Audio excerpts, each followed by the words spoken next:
महाभारत के युद्ध में कर्ण को कौरवों की सेना का सेनापति बनाया गया। काफी समय तक कर्ण इस बात से अनजान थे कि पांडव उनके ही भाई है।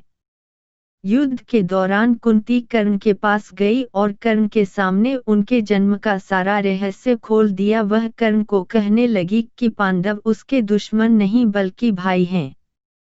परंतु यह रहस्य जानने के बाद भी कर्ण ने कौरवों की ओर से युद्ध करने का निर्णय नहीं बदला। कर्ण ने अपनी मां कुंती को वचन दिया कि वह अर्जुन को छोड़कर अन्य पांडव को नहीं मारेगा। कर्ण का यह वचन दर्शाता है कि कर्ण अर्जुन को अपना सबसे बड़ा दुश्मन मानता था। आइए जानते हैं, ऐसे कौन से कारण थे जिनकी वजह से कर्ण अर्जुन को मारना चाहता था। कर्ण को पालने वाले अधिरथ थे। वह कर्ण को शिक्षा प्राप्ति के लिए गुरु द्रोणाचार्य के पास ले गए थे। द्रोणाचार्य केवल क्षत्रिय को ही शिक्षा देते थे, इसलिए उन्होंने कर्ण को शिक्षा देने से मना कर दिया। द्रोणाचार्य का सबसे प्रिय शिष्य अर्जुन था और वह अर्जुन को सर्वश्रेष्ठ धनुर्धर बनाना चाहते थे। इसलिए कर्ण अर्जुन को पराजित करके गुरु द्रोणाचार्य को साबित करना चाहते थे कि वह सूतपुत्र होकर भी अर्जुन से बेहतर क्षत्रिय है। कर्ण की यह महत्वाकांक्षा इनके बीच दुश्मनी की एक बड़ी वजह थी।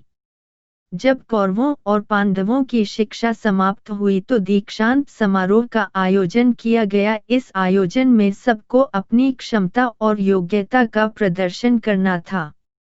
इसी दौरान कर्ण भी वहां पहुंच गया और अर्जुन को मुकाबले की चुनौती दी। कर्ण की चुनौती से पांडव क्रोधित हो गए और सूतपुत्र कहकर कर्ण का अपमान करने लगे और कर्ण को प्रतियोगिता में शामिल होने से रोक दिया गया। इस बात का फायदा उठाकर दुर्योधन ने कर्ण को अंगराज बनाकर अपना मित्र बना लिया।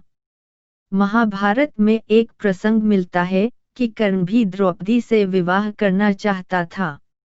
इसी उद्देश्य से कर्ण द्रौपदी के स्वयंवर में पहुंचा, परंतु यहाँ भी कर्ण को सूतपुत्र होने के कारण स्वयंवर में भाग लेने से रोक दिया गया और ब्राह्मण वेश में अर्जुन ने स्वयंवर में भाग लेकर द्रौपदी से विवाह रचाया। इसी का बदला लेने के लिए कर्ण ने द्यूत क्रीड़ा में द्रौपदी को दांव पर लगाने की मांग की थी और बाजी हार जाने के बाद सभा में द्रौपदी का अपमान किया था। द्रौपदी के अपमान के कारण ही महाभारत का युद्ध हुआ और इससे कर्ण और अर्जुन की शत्रुता और बढ़ गई। जब पांडव अपना वनवास भुगत रहे थे तब कर्ण और दुर्योधन पांडवों को परेशान करने के लिए वन में तंबू लगाकर रहने लगे। इसी दौरान दुर्योधन ने एक गंधर्व कन्या के साथ छेड़छाड़ की, जिस कारण गंधर्वों ने दुर्योधन को बंदी बना लिया। ऐसे में अर्जुन और भीम ने आगे आकर दुर्योधन की सहायता की और उसे मुक्त करवाया। कर्ण ने मदिरा का सेवन किया हुआ था, इसलिए वह दुर्योधन की सहायता नहीं कर पाया, जिस कारण कर्ण को दुर्योधन से अपमान सहना पड़ा। अर्जुन और भीम की वजह से अपमान के कारण कर्ण उनसे बदला लेना चाहता था। अज्ञातवास समाप्त होने के समय जब विराट का युद्ध हुआ था, उस समय अर्जुन ने अकेले ही पूरी कौरव सेना को परास्त कर दिया था। इस घटना के बाद द्रोणाचार्य ने कई बार कर्ण का उपहास किया और यह साबित करने का प्रयास किया कि अर्जुन कर्ण से श्रेष्ठ है।